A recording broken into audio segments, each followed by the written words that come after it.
were a child, you walked into the ocean without asking anyone. You did not fill out a form. Nobody issued you a permit.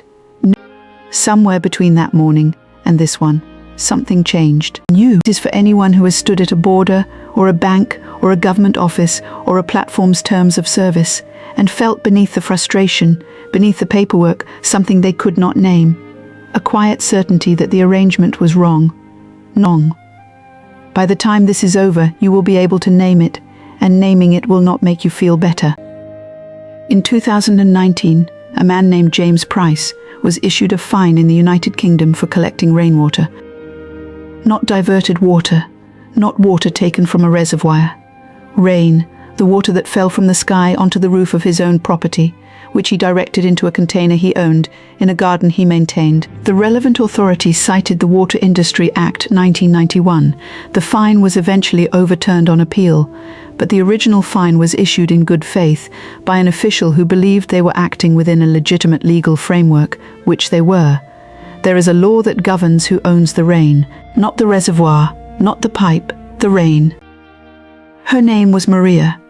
She was 53 years old, born in the Philippines, a naturalized citizen of the United States for 19 years. She owned a small cleaning business in Sacramento, California. In 2021, she attempted to open a second location.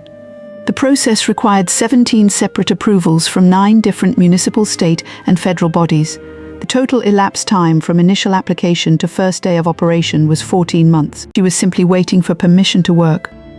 You see, a citizen, in a country whose founding document lists the pursuit of happiness as an inalienable right, waited 14 months for permission to pursue hers. The official story calls this regulation, but regulation is what you do to an activity that poses a risk to others. What happened here was the insertion of a permission layer between a person and an activity that had never previously required one. That is not regulation. That is the conversion of a right into a product. And once a right becomes a product, the logic of the market applies to it.